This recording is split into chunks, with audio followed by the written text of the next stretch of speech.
여러분, 딱 10초만 멈춰서 제 말을 아주 주의 깊게 들어주세요. 지금 당장 아래 눈꺼풀 안쪽을 만져보세요. 살짝 당겨서 거울을 보세요. 창백한가요? 거의 하얗나요? 그렇다고 고개를 끄덕이셨다면 제가 지금부터 하는 모든 말씀을 꼭 들으셔야 합니다. 왜냐하면 제가 17년간 응급의학을 하면서 발견한 것이 여러분이 노년에 건강하게 사시느냐 아니면 자녀들에게 완전히 의존하게 되느냐의 차이를 만들 수 있기 때문입니다. 제 이름은 김지혜 의사입니다. 저는 여기 한국에서 응급실 의사로 일하고 있으며 서울대학교 병원에서 17년 넘게 야간 당직을 서왔습니다. 응급실 문을 통해 들어온 4,000명이 넘는 환자분들의 손을 잡아드렸고 그분들 중 많은 분들이 여러분과 같은 어르신들이었습니다. 그리고 제가 밤잠을 설치게 만드는 이야기를 꼭 해드려야겠습니다. 갑작스러운 어지럼증으로 설명할 수 없는 낙상으로 분명한 이유 없이 심장이 두근거려서 응급실에 오시는 노인 환자분들 5명 중 3명이 모두 한 가지 숨겨진 문제를 공유하고 있었습니다. 그것도 주치의 선생님들이 완전히 놓친 문제를요. 심각한 철분 결핍입니다. 그런데 저를 정말 화나게 만드는 것이 있습니다. 제가 그분들의 약장을 확인하고 어떤 영양제를 드시는지 물어보면 거의 모든 분들이 이미 철분제를 드시고 계십니다. 어떤 분들은 6개월, 심지어 1년 내내 성실하게 철분제를 드셔왔습니다. 그렇다면 왜 여전히 제 응급실에서 쓰러져서 서지도 못하는 상태로 오시는 걸까요? 정확히 그 이유를 말씀드리겠습니다. 이 말씀을 들으시면 충격받으실 겁니다. 여러분이 지금 드시는 철분제, 약국에서 사신 것, 의사 선생님이 추천하신 것, 그 안에 들어있는 성분 중 15%도 안 되는 약만 여러분 몸이 흡수하고 있습니다. 15%요? 그 말은 100mg 철분정을 드셔도 몸은 겨우 15mg만 사용한다는 뜻입니다. 나머지 85mg은요? 병이에 그냥 내려보내시는 겁니다. 매일 아침 말 그대로 돈을 버리고 계신 거예요. 더 나쁜 건 모든 걸 제대로 하고 계시다고 생각하시면서 위험할 정도로 결핍 상태에 머물러 계신다는 겁니다. 박씨 이야기를 해드리겠습니다. 여기 서울 강남구에 사시는 73세 남성분이십니다. 지난 11월 새벽 4시에 제 응급실로 오셨습니다. 따님이 화장실에서 쓰러져 계신 걸 발견하셨어요. 제가 혈액 검사를 했을 때 철분 수치가 너무 낮아서 아직 의식이 있으신 게 정말 놀라울 정도였습니다. 그런데 박 씨는 저를 보며 혼란스러워 하시며 말씀하셨습니다. 선생님, 이해가 안 됩니다. 저는 8개월 동안 철분제를 먹어왔어요. 의사 선생님이 먹으라고 하셨고 단 하루도 빠뜨린 적이 없습니다. 어떻게 제가 아직도 이렇게 아플 수 있죠? 저는 박 씨와 따님과 함께 앉아서 그분들의 모든 것을 바꾼 무언가를 설명해 드렸습니다. 그 전에는 아무도 말해주지 않았던 것을요.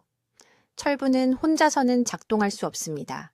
위산이 충분히 강해야 철분을 분해할 수 있습니다. 정확히 같은 시간에 특정 비타민들이 있어야 합니다. 그렇지 않으면 철분은 전혀 사용되지 않은 채 그냥 몸을 통과해버립니다. 그리고 흔한 음식들이 있습니다. 아마 매일 드시는 음식들이요. 그것들이 여러분이 먹은 후 최대 6시간 동안 철분 흡수를 몰래 차단하고 있습니다. 오늘 제가 박 씨에게 드린 정확한 방법을 여러분과 공유하겠습니다. 정확한 타이밍 방법, 철분을 드실 때마다 반드시 함께 있어야 하는 3가지 필수 영양소, 여러분 몸이 자연적으로 이 미네랄을 처리하는 방식과 실제로 맞는 최적의 철분 형태, 그리고 2주 만에 그분의 흡수율을 3배로 높인 간단한 아침 의식. 이것은 복잡한 의학이 아닙니다. 비싸지도 않습니다. 하지만 올바른 방법을 아셔야 합니다. 왜냐하면 철분 결핍을 고칠 골든타임은 바로 지금이기 때문입니다. 그것이 여러분의 독립성을 영원히 빼앗아가기 전에 말입니다. 저는 김지혜 의사입니다. 저는 73세이고 17년 동안 서울대학교 병원 응급실에서 일해왔습니다. 지난 겨울 박 씨라는 여성분이 새벽 6시에 강남 아파트 화장실에서 쓰러지셨습니다. 따님이 의식을 잃고 눈처럼 창백하고 거의 숨을 쉬지 못하시는 걸 발견했습니다. 앰뷸런스가 그분을 저에게 데려왔을 때 헤모글로빈 수치가 너무 낮아서 심장이 펌프질을 하는데 어려움을 겪고 있었습니다. 그분은 8개월 동안 매일 철분제를 드셨습니다. 8개월이요? 그런데도 심각한 빈혈로 사경을 헤매고 계셨습니다. 제 말을 아주 주의 깊게 들어주세요. 만약 지금 철분제를 드시는데도 여전히 피곤하시고 일어서실 때 여전히 어지러우시고 손톱이 여전히 창백하시다면 여러분 몸이 드시는 거의 모든 것을 거부하고 있는 겁니다. 철분약이 위장으로 들어가서 혈류에 전혀 들어가지 않은 채의 반대편으로 나옵니다. 변기에 돈을 붓고 계신 겁니다. 대부분의 의사들이 절대 명확하게 말해주지 않을 것을 이해하셔야 합니다. 철분 흡수는 자동으로 되지 않습니다. 위장은 적절한 산도를 가져야 합니다. 소장은 대기 중인 적절한 보조 영양소를 가져야 합니다. 그리고 혈액은 철분을 필요한 곳으로 운반할 준비된 적절한 운반 단백질을 가져야 합니다. 이 세 가지 조건 없이는 흡수율이 15% 아래로 떨어집니다. 그 말은 100mg 철분정을 드셔도 몸은 겨우 샬솜mg만 사용한다는 뜻입니다. 나머지는 배설물이 됩니다. 박 씨는 모든 것을 잘못하고 계셨지만 아무도 말해주지 않았습니다.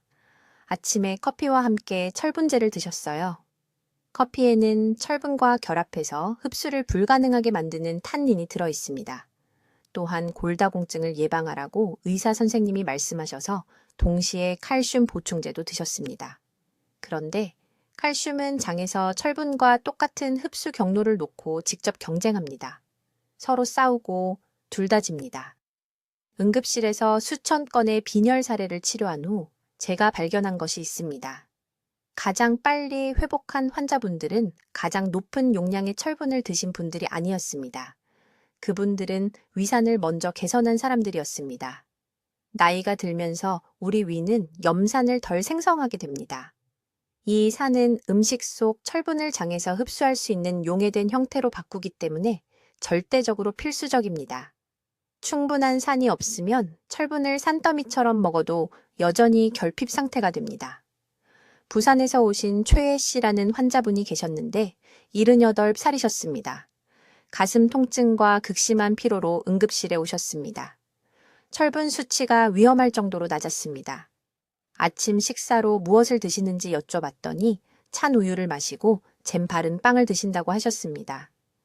단백질도 없고 위산을 자극하는 음식도 없었습니다. 위가 사실상 잠들어 있는 상태였습니다. 아침 루틴을 완전히 바꿔드렸습니다. 매일 아침 소고기가 들어간 미역국 작은 그릇 하나를 드시게 했습니다. 따뜻한 국물이 위산 생성을 자극했습니다. 소고기는 햄철분을 제공했는데 이는 식물성 철분보다 5배나 더 잘 흡수되는 동물성 철분입니다. 미역은 갑상선 기능과 에너지 대사를 돕는 요오드와 미량 미네랄을 제공했습니다. 하지만 초혜 씨와 제 환자 수백 명의 상태를 완전히 바꾼 비밀은 이것입니다. 철분이 풍부한 음식을 드실 때 정확히 같은 순간에 비타민 C를 섭취하라고 말씀드렸습니다. 1시간 후가 아닙니다. 다른 식사 때가 아닙니다. 정확히 같은 순간입니다. 비타민 C는 철분을 제2철 형태로 전환시키는데 이것이 장에서 혈액으로 운반할 수 있는 유일한 형태입니다. 비타민 C 없이는 대부분의 철분이 제3철 형태로 남아 체내에서 사용되지 못하고 배출됩니다. 초혜 씨는 철분이 들어간 식사마다 토마토 1개를 통째로 드시기 시작했습니다. 토마토는 비타민 C가 풍부하고 흡수를 더욱 촉진하는 유기산도 함유하고 있습니다. 3주 만에 기력이 돌아왔습니다. 6주 만에 혈액 검사 결과 헤모글로빈 수치가 정상으로 나왔습니다. 돈도 덜 들었고 진짜 음식을 드셨으며 철분 보충제가 보통 일으키는 변비와 복통도 피할 수 있었습니다. 이제 여러분의 철분 보충제가 왜 효과가 없는지 정확히 보여드리겠습니다. 이것은 제가 서울의료원 응급실에서 3,000명이 넘는 빈혈 환자를 치료한 후 발견한 가장 중요한 비밀입니다. 지금 듣고 계신 모든 분들 멈춰서 생각해 보십시오. 철분 보충제를 얼마나 오래 드셨습니까? 1달, 3달, 6달. 그리고 솔직하게 말씀해 보십시오. 극적으로 좋아지셨습니까? 숨이 차지 않고 계단을 오를 수 있습니까? 아니면 여전히 오후 2시면 지쳐 있습니까? 보충제 회사들이 절대 알려주지 않을 충격적인 진실이 있습니다. 빈속에 맹물과 함께 철분 알약을 삼키면 몸은 15%도 안 되게 흡수합니다. 15%도 안 됩니다. 그 말은 여러분 돈의 85%가 변기로 바로 들어간다는 뜻입니다. 하지만 진짜 비극은 낭비된 돈이 아닙니다. 진짜 비극은 빈혈이 점점 더 악화되는 동안 낭비된 시간입니다. 위 속에서 무슨 일이 일어나는지 설명해 드리겠습니다. 철분 흡수는 위산 수준에 전적으로 달려 있습니다. 50세 이후에는 위산 생성이 거의 40% 감소합니다. 60세 이후에는 더욱 감소합니다. 그래서 철분 보충제를 드시면 위 속에서 작은 돌멩이처럼 있습니다. 녹을 수가 없습니다. 흡수될 수가 없습니다. 그냥 소화기관을 통과하면서 변비와 메스꺼움만 일으킬 뿐입니다. 하지만 의사로서 저를 화나게 하는 것은 이것입니다. 철분이 혈류로 들어가기 위해 반드시 있어야 하는 3가지 필수 보조인자에 대해 아무도 말해주지 않습니다. 이 3가지 영양소 없이는 철분 보충이 거의 완전히 쓸모없습니다. 첫 번째 중요한 보조인자는 비타민 C입니다. 아무 양이나가 아닙니다. 철분과 정확히 같은 시간에 최소 75mg의 비타민 C가 필요합니다. 비타민 C는 철분을 장세포가 실제로 인식하고 혈액으로 운반할 수 있는 형태로 바꿉니다. 그것 없이는 철분이 소장의 흡수 부위를 그냥 지나쳐버립니다. 거의 모든 사람이 무시하는 두 번째 보조인자는 비타민 B12입니다. 이것은 제가 의학문헌에서 처음 발견했을 때 충격을 받았습니다. 비타민 B12는 장벽을 가로질러 철분을 운반하는 특정 운반 단백질을 활성화합니다.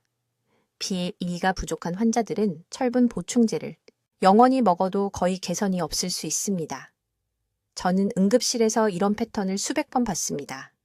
3번째 필수 보조인자는 엽산이며 비타민 B9라고도 합니다. 엽산은 B12와 함께 작용하여 실제로 새로운 적혈구를 만듭니다. 세상에 모든 철분이 있어도 충분한 엽산 없이는 골수가 몸 전체의 산소를 운반할 건강한 적혈구를 만들 수 없습니다. 이제 다음 부분을 주의 깊게 들으십시오.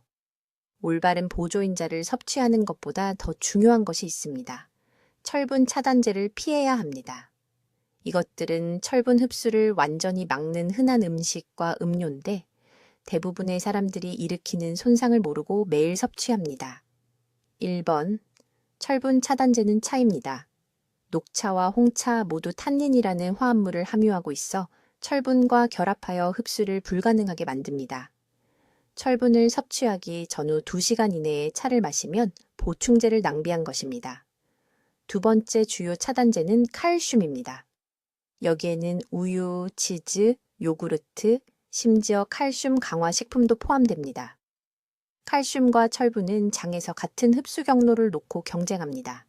칼슘이 항상 이깁니다. 절대로 유제품이나 칼슘 보충제와 함께 철분 보충제를 드시면 안 됩니다. 커피는 3번째 차단제입니다. 커피의 폴리페놀은 철분 흡수를 최대 60%까지 감소시킬 수 있습니다. 철분을 섭취한 후 최소 90분은 기다렸다가 커피를 마셔야 합니다. 서울에서 제 환자들에게 효과가 있었던 정확한 방법은 이것입니다. 아침에 일어나서 빈속에 철분 보충제를 드십시오.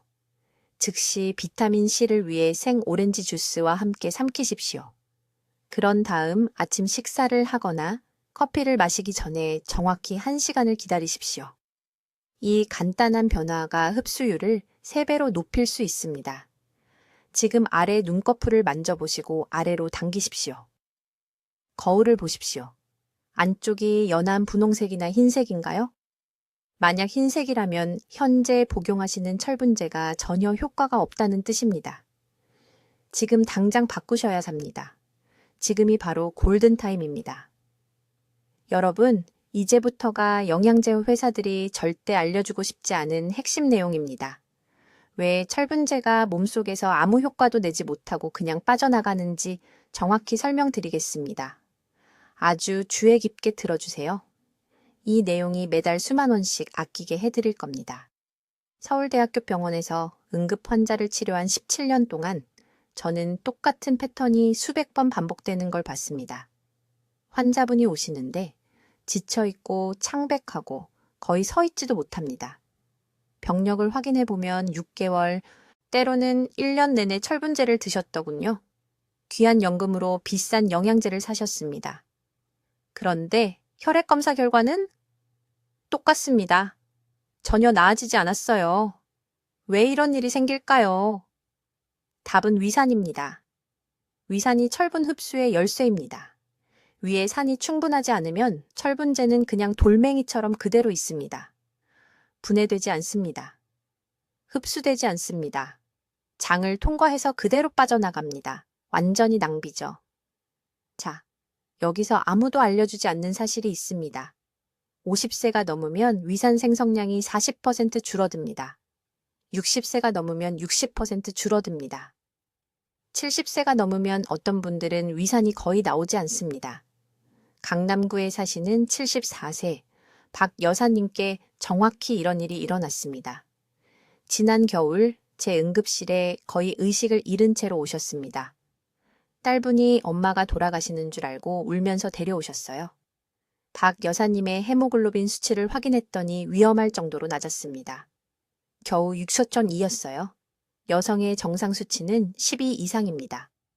그런데 충격적인 부분은 이겁니다. 박 여사님은 8개월 동안 매일 철분제를 빠짐없이 드셨습니다. 단 한 번도 거르지 않으셨어요.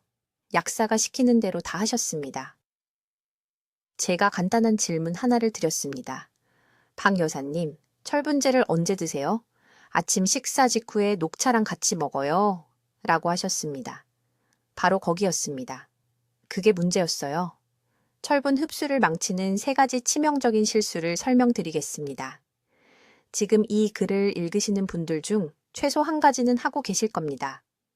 첫 번째 실수는 철분을 차나 커피와 함께 먹는 것입니다. 이런 음료의 탄닌 성분이 철분과 접착제처럼 달라붙습니다. 장에서 전혀 흡수할 수 없는 화합물을 만들어버립니다. 철분을 먹고 2시간 후에 커피를 마셔도 흡수를 크게 방해합니다. 최소 4시간은 기다리셔야 합니다. 꼭 4시간입니다. 예외는 없습니다. 두 번째 실수는 비타민C 없이 철분을 먹는 것입니다. 이건 정말 중요합니다. 철분은 산성 환경이 있어야 흡수됩니다. 비타민C는 위에서 산을 충분히 만들지 못할 때 인위적으로 그 환경을 만들어줍니다. 그런데 필요한 정확한 양이 있습니다. 철분 30mg당 비타민C 100mg입니다. 조금이 아닙니다. 대충이 아닙니다. 정확히 그 비율입니다. 작은 오렌지 한 개나 파프리카 반 개에 약 70mg이 들어 있습니다. 쉽게 계산하실 수 있습니다. 세 번째 실수, 이건 제 환자분들이 가장 놀라워하시는 부분입니다. 철분을 칼슘과 함께 먹는 것입니다. 철분제를 우유, 요구르트, 칼슘 보충제와 함께 먹거나 심지어 치즈를 먹고 3시간 이내에 드시면 칼슘이 철분 흡수를 완전히 막아버립니다. 장에서 같은 수용체를 두고 경쟁합니다. 칼슘이 더 큰 분자라서 항상 이깁니다. 비싼 철분제는 매번 집니다. 지금 당장 드시는 방법을 확인해 보세요. 아침 식사와 함께 철분제를 드시나요? 그 아침 식사에 유제품이 들어가나요? 아침에 커피나 차를 마시시나요? 이 질문 중 하나라도 예라고 답하셨다면 돈을 완전히 낭비하고 계신 겁니다. 몸에서 흡수되는 철분은 15%도 안 됩니다. 15%요? 철분을 먹는 골든타임은 아침 식사 30분 전, 완전히 빈속에 정확히 150ml의 미지근한 물과 오렌지 한 개 또는 키위 한 개와 함께입니다. 다른 건 아무것도 안 됩니다. 그러고 나서 1시간을 기다린 후에 식사를 하십시오. 이 한 가지 변화만으로도 흡수율이 즉시 3배가 될 수 있습니다. 자, 아주 주의 깊게 들어주세요. 이게 거의 모든 분들이 틀리는 가장 중요한 부분입니다. 약국에서 가장 비싼 철분제를 사서 매일 빠짐없이 드셔도 여전히 몸에서 흡수되는 건 15%도 안 됩니다. 저는 응급실에서 17년 동안 이런 일을 봤습니다.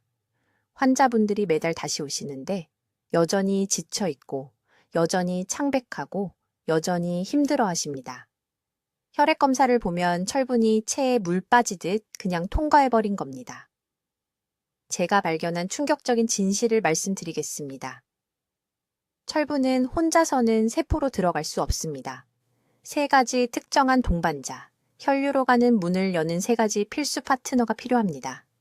이 세 가지 영양소가 정확히 동시에 있지 않으면 드신 철분은 장에서 쓸모없는 가루가 됩니다. 말 그대로 돈을 변기에 버리는 겁니다. 첫 번째 필수 동반자는 비타민C입니다. 그런데 아무 양이나 드는 게 아닙니다. 철분을 드시는 바로 그 순간에 정확히 100mg의 비타민C가 필요합니다. 1시간 전이 아닙니다. 30분 후가 아닙니다. 정확히 동시에입니다. 왜냐고요? 비타민C가 위 속에서 철분을 흡수 불가능한 형태에서 흡수 가능한 형태로 바꿔주기 때문입니다. 비타민C를 자물쇠를 바꾸는 열쇠라고 생각하세요? 이 열쇠가 없으면 철분의 문은 영원히 닫혀 있습니다. 그런데 여기서 더 구체적인 내용이 있습니다. 비타민C의 종류가 정말 중요합니다. 물에 녹는 발포성 비타민C 정제는 사용하지 마세요. 탄산이 실제로 위산을 줄입니다. 그래서 두 번째 중요한 요소가 나옵니다. 위산 수치가 모든 걸 결정합니다. 제 환자 중에 서울 강남에 사시는 68세 박 여사님이 계셨는데 9개월 동안 철분제를 드셨는데도 전혀 나아지지 않으셨습니다. 저희가 확인했을 때 박 여사의 위산을 검사했더니 거의 중성에 가까웠습니다. 나이가 들면서 위산 분비량은 40%나 감소합니다. 강한 위산이 없으면 음식이나 영양제에서 철분이 분리될 수 없습니다. 철분은 원래 형태 그대로 잠겨 있게 됩니다. 박 여사는 또 다른 큰 실수를 하고 있었습니다. 아침에 혈압약과 함께 찬물 한 컵으로 철분제를 복용했던 것입니다. 찬물은 위산을 즉시 희석시킵니다. 매일매일 스스로 치료를 방해하고 있었던 셈입니다. 제가 박 여사에게 알려드린 방법은 다음과 같습니다. 철분제는 공복에 복용하되 견딜 수 있는 경우에만 그렇게 하십시오. 메스꺼움이 생기면 소량의 음식과 함께 복용하되 다음 음식들과는 절대 함께 드시면 안 됩니다. 유제품과는 절대 안 됩니다. 차나 커피와도 절대 안 됩니다. 통곡물이나 강화 시리얼과도 절대 안 됩니다. 이런 음식들에는 철분 분자를 붙잡아서 몸 밖으로 바로 배출시키는 성분들이 들어 있습니다. 세 번째 필수 동반자는 굴입니다. 네, 굴입니다. 우리 몸은 철분을 제대로 활용하려면 디밀리그램의 구리가 필요합니다.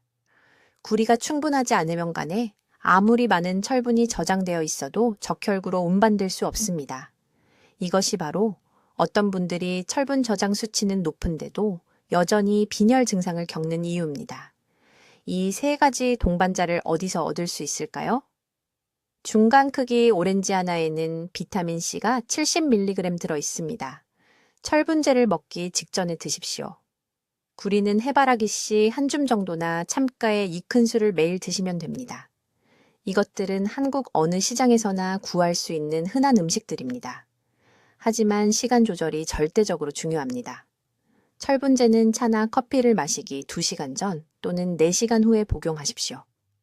좋아하시는 아침 커피가 철분 흡수를 4시간 동안 60%나 차단합니다.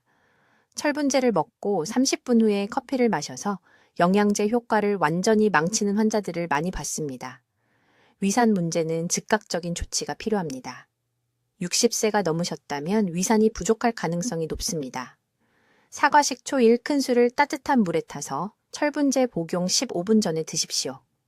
이렇게 하면 일시적으로 위산이 철분 흡수의 최적인 수준으로 증가합니다.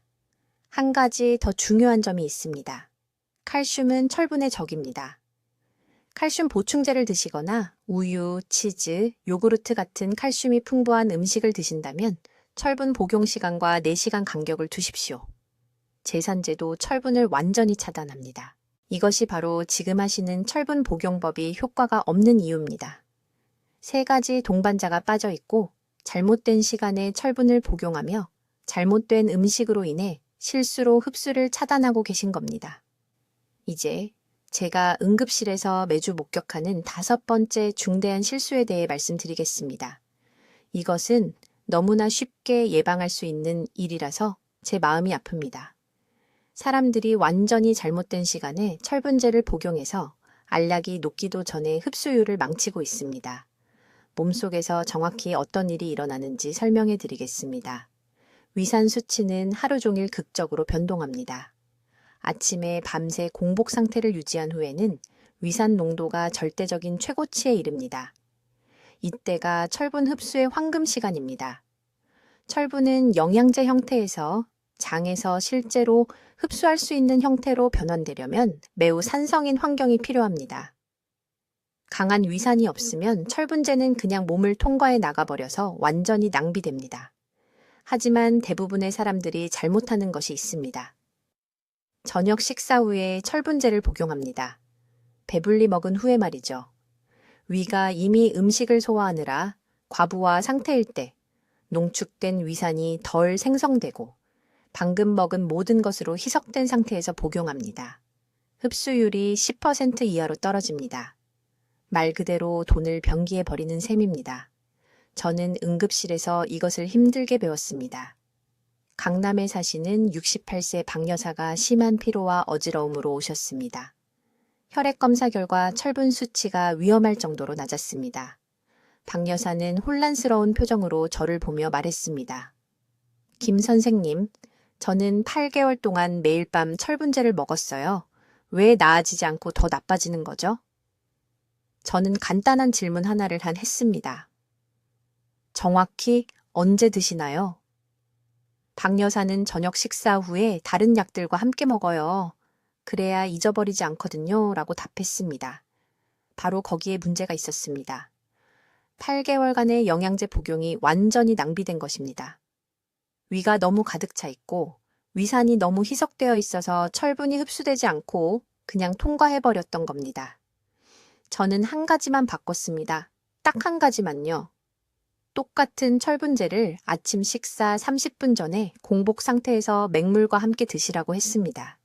다른 건 아무것도 바꾸지 않았습니다. 같은 영양제, 같은 용량, 단지 시간만 다르게 했습니다. 3주 후 박 여사의 활력이 돌아왔습니다. 2개월 후 혈액 검사 결과가 완전히 정상이 되었습니다. 박 여사는 제 진료실에서 눈물을 흘렸습니다. 8개월간의 고통이 약을 삼키는 시간만 바꿔서 해결된 것입니다. 하지만 시간은 방정식의 절반에 불과합니다. 철분제를 복용하는 전후 몇 시간 동안 무엇을 먹는지도 이해해야 합니다. 특정 음식들이 철분 차단제처럼 작용해서 위산이 완벽해도 철분 분자를 붙잡고 흡수를 막기 때문입니다. 가장 큰 주범은 차입니다. 녹차, 홍차, 모든 차가 해당됩니다. 차에 들어있는 탄닌 성분이 철분에 매우 공격적으로 결합해서 철분 복용 2시간 이내에 차를 마시면 흡수율이 70%나 떨어질 수 있습니다. 70%입니다. 커피도 같은 효과를 내는데 조금 덜 심각합니다. 칼슘도 또 다른 주요 차단제입니다. 칼슘 보충제를 드시거나 철분 복용 2시간 이내에 유제품 같은 칼슘이 풍부한 음식을 드시면 장에서 같은 흡수 경로를 두고 경쟁합니다. 철분은 그 경쟁에서 매번 집니다. 부산에 사시는 72세 초혜 씨는 아침에 철분제를 완벽하게 복용했지만 바로 직후에 커피를 마셨습니다. 6개월 동안 전혀 개선이 없었습니다. 제가 아침 커피를 2시간만 기다려서 드시라고 했더니 초혜 씨의 철분 수치가 드디어 올라가기 시작했습니다. 초혜 씨는 그렇게 간단한 것이 이렇게 큰 차이를 만든다는 것을 믿을 수 없어 했습니다. 정확한 방법을 알려드리겠습니다. 철분제는 아침 식사 30분 전에 완전 공복 상태에서 복용하십시오. 맹물과 함께 드십시오. 미지근한 물과 함께 드시고 다른 것은 아무것도 넣지 마세요. 최소 30분은 기다렸다가 식사하세요. 그리고 이게 정말 중요한데 철분제를 드신 후 최소 2시간 동안은 차, 커피, 칼슘이 풍부한 음식을 절대 피하세요. 이 2시간은 신성한 시간입니다. 꼭 지키세요. 이 시간 동안 장에서 철분을 활발히 흡수하고 있습니다. 이 과정을 방해하지 마세요. 아침 커피가 필요하시다면 2시간을 다 기다리세요. 유제품을 드셔야 한다면 점심때로 미루세요. 이런 철저함이 돈 낭비와 건강 회복의 차이를 만듭니다. 이제 모두 아주 주의 깊게 들으세요. 대부분의 분들이 본인도 모르는 사이에 철분 흡수를 망치고 있는 부분입니다. 저는 응급실에서 매주 이런 경우를 봅니다. 환자분들이 지치고 어지럽고 왜 비싼 철분제가 효과가 없는지 혼란스러워하며 오십니다. 답을 들으면 매번 충격을 받으십니다. 숨은 범인은 바로 이것입니다. 위산이 모든 것의 핵심입니다. 충분한 위산이 없으면 몸은 철분제를 흡수 가능한 형태로 분해할 수 없습니다. 맑은 물에 돌을 녹이려는 것과 같다고 생각하세요. 절대 안 됩니다. 철분은 단단하고 쓸모없는 상태에서 장이 실제로 혈류로 끌어들일 수 있는 이온으로 변환되려면 산이 필요합니다.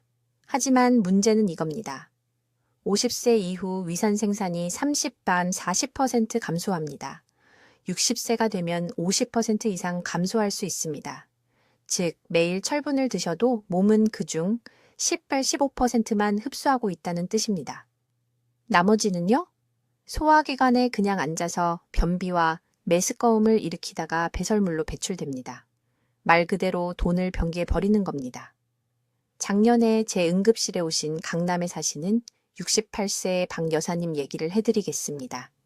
8개월 내내 철분제를 드셨습니다. 8개월이요? 따님이 약국에서 가장 비싼 제품을 사드렸습니다. 그런데 혈액 검사 결과 철분 수치가 거의 오르지 않았습니다. 여전히 심한 빈혈이었고 여전히 지쳐 있었고 아파트 계단을 숨을 고르려고 3번 멈추지 않고는 오르지 못했습니다. 다른 약은 뭘 드시냐고 물었더니 속쓰림 때문에 제산제를 먹고 철분은 기억하기 쉬워서 항상 아침 커피랑 같이 먹어요. 라고 하셨습니다. 거기서 바로 멈춰야 했습니다. 이게 모든 것을 망치는 치명적인 실수입니다. 커피는 철분 흡수를 최대 60%까지 차단합니다. 커피의 타닌 성분이 위에서 철분과 결합해서 몸이 사용할 수 없게 만듭니다. 차도 마찬가지입니다. 우유와 유제품은요, 더 나쁩니다. 우유의 칼슘이 철분과 직접 흡수 경쟁을 합니다. 철분을 우유와 함께 드시면 그 알약을 쓰레기통에 버리는 것과 마찬가지입니다. 하지만 박 여사님은 훨씬 더 해로운 일을 하고 계셨습니다. 제산제를 드시고 있었던 겁니다. 제산제는 위산을 중화시킵니다. 그게 제산제의 목적 전부입니다. 하지만 제가 방금 말씀드린 걸 기억하세요. 철분을 흡수하려면 위산이 필요합니다. 철분을 제산제와 함께 먹는 건 물속에서 불을 피우려는 것과 같습니다. 완전히 불가능합니다. 그래서 저는 이런 악순환에 갇힌 노인 환자분들을 많이 봅니다. 위산 불균형으로 속이 쓰립니다. 제산제를 드십니다. 제산제가 철분과 다른 영양소를 흡수하는 능력을 파괴합니다. 빈혈이 생깁니다. 상태가 더 나빠집니다. 악순환이 계속됩니다. 즉시 해야 할 일은 이겁니다. 첫째, 철분을 커피, 차, 우유와 함께 먹는 걸 중단하세요. 이건 협상 불가입니다. 커피를 마신 후 최소 2시간은 기다렸다가 철분을 드셔야 합니다. 더 좋은 건 아침에 공복에 미지근한 물과 함께 철분을 드시는 겁니다. 찬물은 안 됩니다. 찬물은 소화기관에 충격을 주고 모든 걸 느리게 만듭니다. 미지근한 물은 부드럽고 위가 흡수를 준비하도록 도와줍니다. 둘째, 속쓰림 때문에 제산제나 양성자 펌프 억제제를 드신다면 의사와 대안에 대해 상의하셔야 합니다. 많은 분들이 실제로는 이런 약이 필요하지 않습니다. 속쓰림이 너무 늦게 식사해서거나 식사 후 너무 빨리 누워서일 수 있습니다. 간단한 시간 조정으로 영양소 흡수를 파괴하지 않고 문제를 해결할 수 있습니다. 셋째, 이게 황금 열쇠인데 철분과 함께 비타민C를 드셔야 합니다. 비타민C는 철분이 절실히 필요로 하는 기적의 동반자입니다. 철분 흡수를 최대 300%까지 증가시킵니다. 300%요?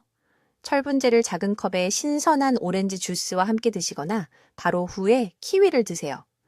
비타민C가 철분을 붙잡고 혈류로 직접 안내할 겁니다. 복잡하지 않지만 절대적으로 중요합니다. 이 세 가지 실수를 고치면 활력이 돌아오는 걸 보실 겁니다. 이제 여기 서울 응급실에서 수천 명의 환자분들 삶을 변화시킨 정확한 방법을 알려드리겠습니다. 이건 이론이 아닙니다. 실제 세상에서 효과가 있는 것이고 내일 아침부터 시작하셔야 합니다. 첫째, 시간 프로토콜입니다. 이건 절대적으로 중요합니다. 아침 식사 30분 전에 철분제를 드세요. 식사 후도 아니고, 식사 중도 아니고, 식사 전입니다. 밤새 금식한 후 아침에 위산이 최고조에 달합니다. 이게 흡수의 황금 시간입니다. 저는 환자분들이 단순히 하루 중 잘못된 시간에 먹어서 6개월 동안 먹어도 전혀 개선이 없는 걸 봤습니다. 아침 식사 30분 전, 적어두세요. 둘째, 철분과 함께 비타민C를 드셔야 합니다. 1시간 후도 아니고, 저녁 채소로도 아니고, 정확히 같은 순간에요. 철분 한 회의 분당 최소 200mg의 비타민C가 필요합니다. 이게 철분을 장이 실제로 흡수할 수 있는 형태로 바꿉니다. 이것 없이는 돈을 변기에 버리는 겁니다. 물에 녹이는 간단한 발포성 비타민C 정제가 완벽하게 효과적입니다. 매번 함께 드세요. 셋째, 거의 아무도 모르는 내용이니 주의 깊게 들으세요. 충분한 비타민 B12와 엽산이 필요합니다. 이것들은 철분이 흡수된 후 실제로 신체가 사용할 수 있도록 돕는 보조인자입니다. 저는 응급실에서 철분 수치는 정상이지만 이 비타민들이 부족해서 심각한 빈혈을 앓는 환자들을 치료한 적이 있습니다. 매일 최소 400마이크로그램의 엽산이 필요합니다. 이는 시금치 2컵이나 조리된 렌틸콩 1컵에 들어 있습니다. 비타민 B12의 경우 60세 이상이시라면 음식으로부터 잘 흡수되지 않을 수 있습니다. 혀 밑에서 녹이는 간단한 설화 비타민 B10 정제 1000마이크로그램을 일주일에 3번 드세요. 이제 피해야 할 음식들인데 대부분의 사람들이 충격받는 내용입니다. 철분을 복용하기 전후 2시간 이내에는 차, 커피, 우유를 마시지 마세요. 이것들은 철분과 결합하여 흡수를 불가능하게 만드는 성분을 포함하고 있습니다. 강남에서 온 한 환자분은 건강을 위해 매일 아침 녹차를 마셨습니다. 매일 비싼 철분제를 먹는데도 빈혈이 나아지지 않는 이유를 이해하지 못했습니다. 철분 복용 시간 근처에 차 마시는 것을 멈춘 순간 8주 만에 수치가 정상화되었습니다. 칼슘은 철분 흡수를 완전히 차단합니다. 칼슘 보충제를 먹거나 우유를 마신다면 철분과 최소 4시간 간격을 두세요. 부산의 많은 고령 환자분들이 아침에 둘 다 함께 드시면서 왜 아무것도 변하지 않는지 궁금해했습니다. 최적의 형태는 이것입니다. 비스글리시네이트 철입니다. 황산철이 아닙니다. 황산철은 심한 위통과 변비를 일으킵니다. 비스글리시네이트 철은 킬레이트화되어 있어 위를 보호하고 흡수를 극적으로 증가시키는 아미노산으로 쌓여 있다는 뜻입니다. 이 형태는 약간 더 비싸지만 훨씬 적은 양이 필요하므로 실제로는 돈을 절약하게 됩니다. 흡수를 3배로 높이는 정확한 아침 의식입니다. 일어나세요. 미지근한 물 한 잔을 마시세요. 10분 기다리세요. 비스글리시네이트 철 보충제를 200mg의 비타민C가 녹아있는 물 한 잔과 함께 드세요. 30분 기다리세요. 시금치나 계란 같은 엽산 공급원이 포함된 아침 식사를 하세요. 최소 2시간 후까지는 커피나 차를 마시지 마세요. 이 방법을 8주 동안 따라하세요. 그런 다음 페리틴 수치를 검사받으세요. 헤모글로빈만이 아니라 페리틴입니다. 페리틴은 실제 철분 저장량을 보여줍니다. 최적의 에너지와 건강을 위해서는 밀리리터당 50나노그램 이상의 수치를 원합니다. 불필요하게 고통받는 사람들을 너무 많이 봤기 때문에 이 지혜를 드립니다. 예방할 수 있었던 심각한 빈혈로 쓰러진 고령 환자들의 손을 응급실에서 잡아본 적이 있습니다. 여러분이 그렇게 되지 않도록 하세요. 지금 댓글에 이렇게 입력하세요. 철분을 올바르게 흡수하겠습니다. 자신과 가족을 위해 이 약속을 하세요. 철분제를 복용하는 사랑하는 사람과 이 영상을 공유하세요. 의사가 결코 설명하지 않은 정보를 제공함으로써 그들의 생명을 구할 수 있습니다. 여러분의 에너지, 힘, 노년의 독립성, 이 모든 것이 혈액 속 적절한 철분에 달려 있습니다. 돈 낭비 그만하세요. 이제 제대로 하세요. 여러분의 몸이 감사할 것이고 자녀들은 집에서 혼자 쓰러지실까 걱정하지 않아도 됩니다. 지금이 행동할 황금 시간입니다. 내일 아침부터 시작하세요. 댓글로 알려주세요. 언제 철분 보충제를 먹기 시작할 것이며 3가지 필수 영양소 중 어떤 것을 먼저 추가할 것인지요. 여러분의 계획을 듣고 싶습니다. 김 박사의 인생을 바꾸는 지혜를 널리 알리도록 구독해 주시고 에너지가 부족하거나 철분제를 복용하는 친구와 가족에게 이 영상을 공유해 주세요. 듣기만 해도 현명해지는 우리 채널을 시청해 주셔서 감사합니다.